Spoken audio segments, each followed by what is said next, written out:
Every single one of you in this room is a creative personality. Every single one of you has everything that it takes to become what our research calls a sales genius. A person who produces surprising, remarkable work because of a unique insight and their ability to do it over and over and over again.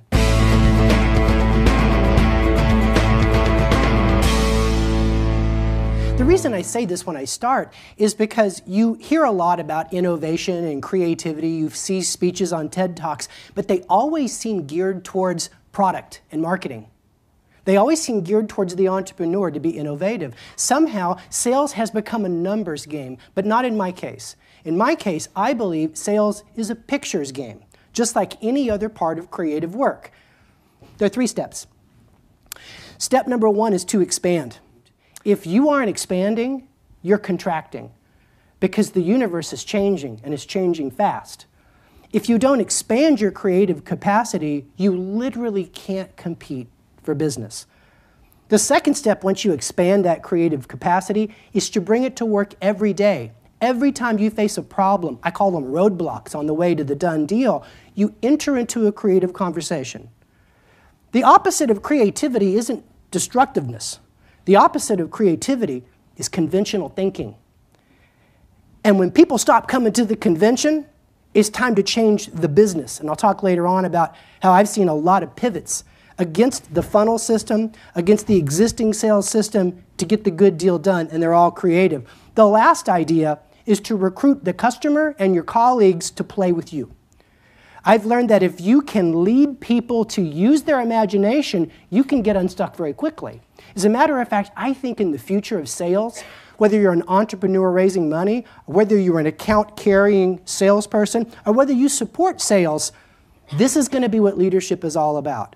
The ability to get the other side to drop convention for the sake of convention when it's not working and play. Now I'm going to date myself a little bit because I'm in my 50s, but do you remember Columbo? Columbo was curious. Columbo always had one more question, and he always came back, and he was precocious, but he was that way because he could see getting the case closed behind curiosity. And that's kind of what drove me throughout my career, is I always attached taking care of my family with curiosity. And I always believe that we have to differentiate as sales professionals, and the most curious person, according to our research, is usually the top performer. In fact, we learned when we looked at 3,000 middle-of-the-road performers against 450 top performers, what we saw is the top performers were almost 3 times more likely to have creative interests than an average performer. Average performer likes to veg on the weekends. They like to do repetitive tasks.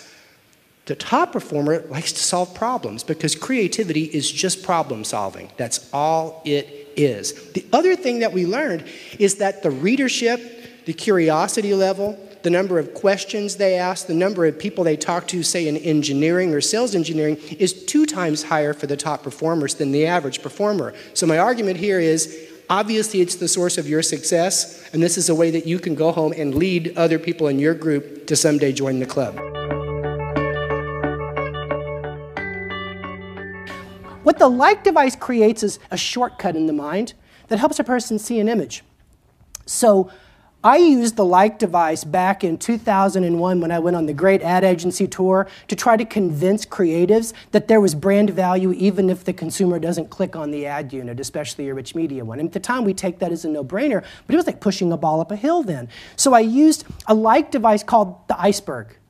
And it was a visualization of an iceberg and value delivered with digital media, where everything above the water was clicks and everything below the water was post-click impressions.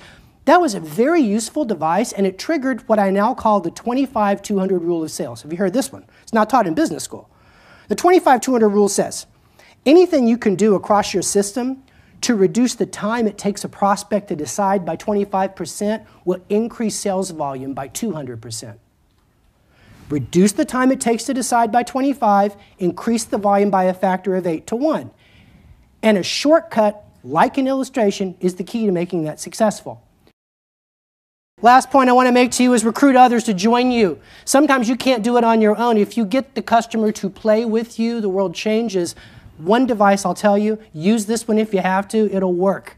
It's called the acquisition exercise. So I was working on a deal with Hewlett-Packard. We needed to close this deal, and we needed to come in at about 28 million booked for 3 years. And we had to get this deal done before the quarterly earnings announcement. We've been whispering for a long time we were going to replace the Compact deal, et cetera, et cetera. I've been working with this group of buyers at HP and their agency for 3 days behind closed doors, and they just weren't buying our ideas. We presented them all the different ways we could create value, and they were like devil's advocate all over the place. But their senior executive, Ann Livermore, was somewhat sympathetic to the idea that there should be some synergy between the two companies. So as a kind of a desperation play on the last day of our meetings, at lunchtime, I said, okay, here's what I want to do. I'm going to go get sushi. And it was a place, Blue Devil. It was up in Palo Alto. It was the best sushi. I said, I'm going to go get Toro rolls. I made a big list of all the great things I was going to get for the HP team. I said, here's what I want you to do. Everybody clear the whiteboards. Give everybody magic markers. And you're the number 2 person at the company. Here's what I want you to do. I want you to play through a scenario while we're gone. I want you to imagine that Carly Fiorina, your boss, just bought us and you just got the announcement that HP just acquired Yahoo for a whopping $22 billion at the time. At the time we were trading around 19. And she has just called you and told you that you need to figure out very quickly an integration plan to make value out of the acquisition before she announces it to the market. I said, so in the next hour while we're gone, what I want you and your team to figure out is if you owned us and you had to make the investment accretive, what the heck would you do with us? When we got back an hour later, sushi in hand, those whiteboards looked like a scene out of the movie Pi. They had every idea in the world because Ann Livermore followed the magic of improvisation. She said, okay, I'll play. She took the offer.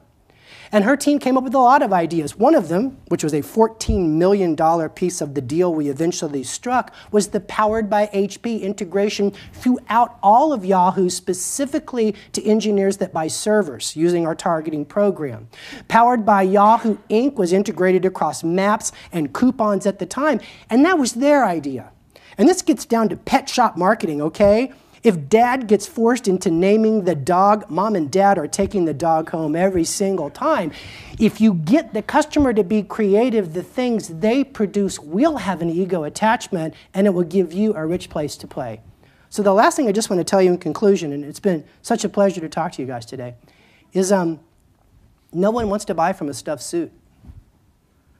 I mean, the Department of Comportment funnel stuffers of the world want to lead us to believe that we need to look really buttoned down to be an effective business person and have credibility in the world of sales. And that's just not true.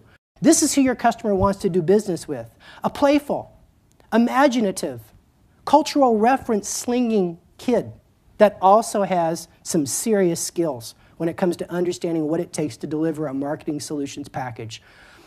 My whole project is about the idea that creativity has been wedged into product and marketing, and we deserve a chance to be creative too. So I challenge you to take that kid to work and have fun and see the potential of your business as big as the blue skies my granddad talked to me about when I was 9, when he gave me the permission to be what I now call a freak. Thank you guys so much. It's been a pleasure. Thank you.